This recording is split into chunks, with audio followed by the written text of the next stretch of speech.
Chris Wilder has got Sheffield United looking absolutely amazing this season. A 3-1 win at home to Coventry has really stapled them as one of the top teams in the division. Leeds dropped points against Swansea, Burnley churned out another win. As it stands, Sheffield United have 4 points more than any other team in the division. Let's speak about why. So as they had a -2 points deduction, they are only technically 2 points ahead of Leeds, who sit in second place. So in the summer, Sheffield United lost quite a few players because they didn't quite have the passion that was needed at the club, and quite a few players came in. The likes of Callum O'Hare and Kiefer Moore were mainstays at the start of the season.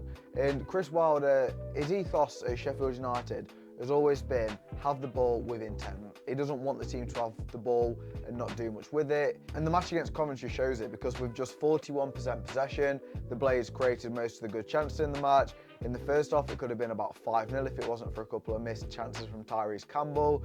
And players like Gustavo Hamer and Femi Siriki really typify exactly what Sheffield United under Chris Wilder are like, because as soon as they get the ball, it's forward thinking. And Chris Wilder has come out and said that there's a group of 3 players who make up the leadership of the Sheffield United squad. So for the youngsters, it's Ollie Arblaster. Yes, he's injured for the season, but he's still playing a big part in this promotion push. For the middle-aged group, it's Ryan Brewster, another player been riddled with injuries for about 4 or 5 years for Sheffield United. 2 weeks ago, he scored a winner at Hillsborough to get Sheffield United a double over Sheffield Wednesday this season. What a goal that was. And then he scored against Coventry on Friday night, and his redemption arc has been insane. Then for the older players, it's Jack Robinson, really good, tough tackling centre-back. But 2 players that I want to highlight as Sheffield United's most important recently is Hamza Chowdhury in centre-middle alongside Sidney Peck. Let's start with Sidney Peck. He came from Arsenal a couple of seasons ago as a youngster, as a centre midfielder, never had any first-team experience. In this season, Sheffield United, especially at the start, had a bit of a crisis of players. Sidney Peck was a youngster who made a couple of Premier League appearances off the bench last season, but he'd not really played much. He was behind Vinny Souza, behind Ollie Arblaster and Tom Davis. 2 of them got injured in Arblaster and Davis. So for a lot of this season, Sidney Peck has been paired with Vinny Souza, and he's really come to fruition. He's great on the ball, he's a tough tackler, he gets stuck in, he's great at sort of skimming a man. Let's say he receives the ball tight in the centre midfield, he'll just take a quick touch and get out of that position. And Hamza Chowdhury came in on loan after not really playing for Leicester much over the last 18 months or so. And Leicester fans said he wasn't that good, but he's a really good short passing, tough tackling, sweeper of a midfielder, and it's a joy to watch. So this match against Coventry was probably Sheffield United's best performance this season. Although the scoreline was 3-1, really the match should have ended about 5 or 6-0, to be honest with you. And a key reason as to why Sheffield United were so dominant wasn't necessarily their on-the-ball action, it was their off-the-ball action. Let's have a look at the press. So it was a bit of a 4-1-3-2, as you can see. The 2 pivoting midfielders in Chowdhury and Peck.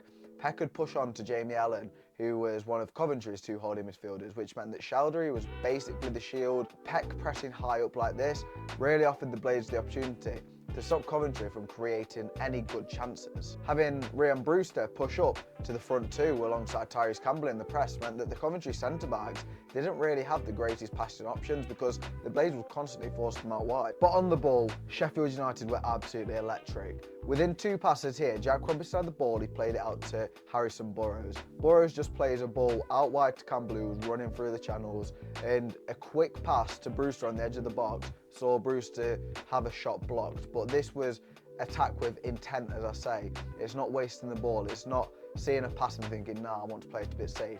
It's taking those risks and we're getting the reward. And again, Hamza Chowdhury here intercepts the ball, and then Brewster plays an amazing through ball to Campbell, and unfortunately a poor first touch and a pass that was a little bit behind him meant that he can't get him behind.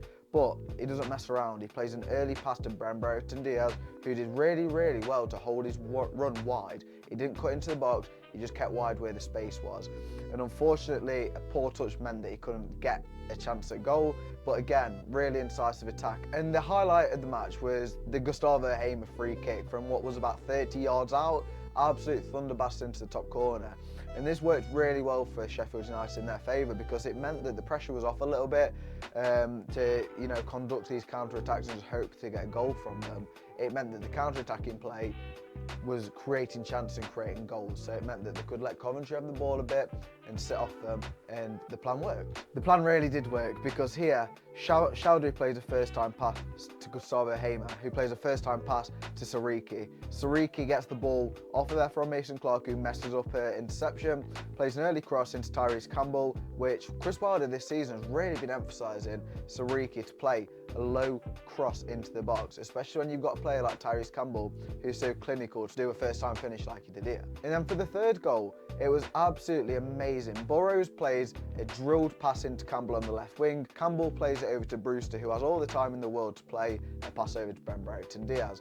And Ben Brereton Diaz does really well to get about 2 or 3 Coventry players to come and attract to the ball, and he fakes a shot on his left foot, plays the ball onto the edge of the box to Brewster.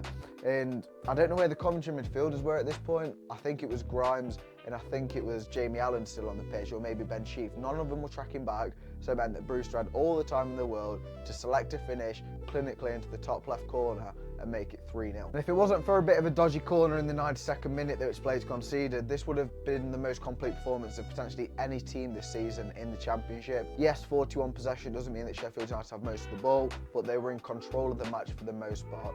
As I say, Chris Wilder's really emphasised attacking with intent, get the ball, drive forward, look for that forward pass. When you've got a player like Brewster picking up pockets of space to get the likes of Campbell and Brereton Diaz in behind, you've got players like Chowdhury and Sidney Peck in midfield, getting those interceptions, playing those nice, tidy, quick, incisive passes. Sheffield United felt like such a complete unit on Friday night. A true proxy for how good Sheffield United are this season under Chris Wilder.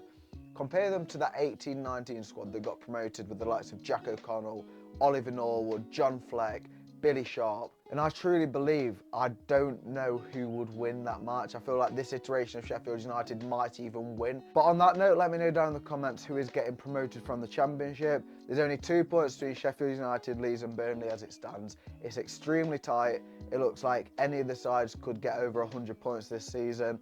So I'm really interested to see what you guys think. Until next time, thank you very much for watching.